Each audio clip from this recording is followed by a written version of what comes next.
esa empresa vive nunha situación cómoda.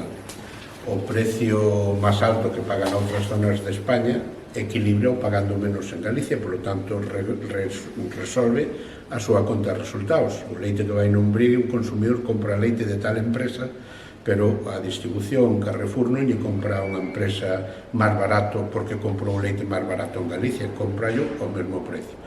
E pasa que as industrias pasa ese direito de pernada de poñer e impoñer o precio, vai ser necesario dentro da lei convencelos, pero tamén unha administración ten moitos instrumentos para, sentados nunha mesa dentro da legalidade, chegar ao acordo do dentista, daquelos de non nos vamos a marcar.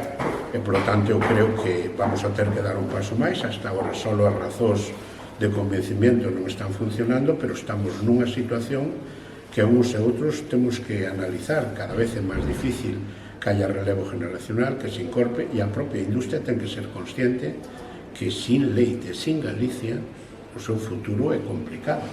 Volví a decir, si nos últimos 10 anos en toda España só se subiu a produción de leite 35.000 toneladas e seguimos importando de fora máis de 2,5 millóns de toneladas, quere dicirse que a única despensa de abastecemento é Galicia, maltratando Galicia, maltratando os gandeiros e botándolle pulso a Sopeso e a propia Consellería. Eu creo que o futuro é malo. E dentro desas ferramentas incluiría vostede o tema das axudas? Condicionar incluiría poñerlo en positivo, é dicir, calquera empresa que non teña sancións por incumprimento da lei de cadena, darlle máis puntuación, polo tanto, nunha concurrencia competitiva, primemos aqueles que están por construir país e por facer país, pero ao mesmo tempo non descartamos. O que pasa que, como digo, que hasta o 1 de abril vamos de colegas, non anunciamos outras historias, pero eu entendo que parte do que se está facendo non é produto dunha negociación, é produto dunha imposición, e, por lo tanto, é un abuso dunha posición dominante. E iso no noso ordenamento jurídico e dentro da legalidade que di a Conselleira, pois chocaría cas propias normas de competencia.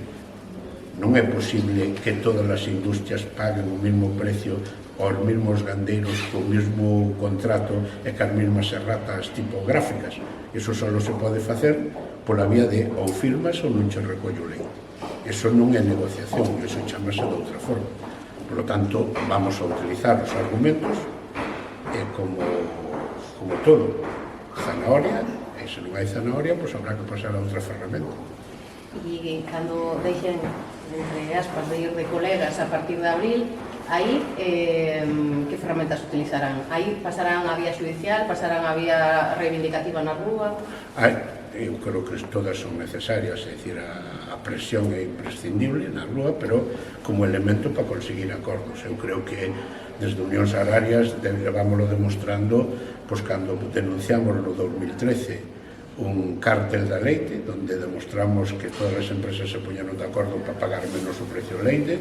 Hoxe representamos nos xulgados máis de 5.025 demandas de gandeiros galegos denunciando, e a miña opinión é que é moito máis sofisticado. Ahora non se reúnen levantando actas desas reunións para pactar precios, pero dun xeito máis sofisticado, si están uns esperando por outros para de forma coordinada.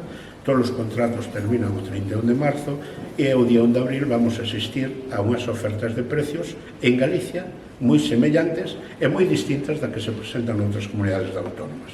Se iso non se chama concertación de precios, pacto de precios ou novo cártel, pareceselle moito, pero en todo caso terá que ser a autoridade de competencia que o poda novamente acreditar, e a industria ten que ser consciente que este tipo de prácticas salenlle caras e ao final volvese contra ela mesma. Por tanto, eu creo que tuvemos que aprender todo o que fixemos mal no pasado e non volver a cometer os mesmos errores. Cal é o precio neste momento? O precio medio está en 47 céntimos, pero en todo caso sabemos que hai grandes diferencias porque sigue habendo un diferencial por tramos e por volumen, pero seguimos estando, como digo, máis de 4 céntimos por debaixo da media de España sin Galicia. Pero que é máis importante, Nos últimos meses vimos como recuperou o precio no conxunto de Europa, Francia e Alemania están xa por encima de España, cando partido máis baixo. O precio da grasa que Galicia ten de media máis grasa que outras comunidades autónomas está subindo e nos está remunerando ao gandeiro. Incluso aquí estamos asistindo a prácticas de utilizar o punto crioscópico, que nada ten que ver ca calidade do leite, como elemento para rebaixar as primas a pagar a determinado tipo de gandeiros. Por lo tanto, todas as ferramentas xogan nunha sola dirección e esa é o que, de algún xeito, de forma consensuada, a administración, gandeiros e industrias deberamos buscar, porque os intereses son bastante parecidos.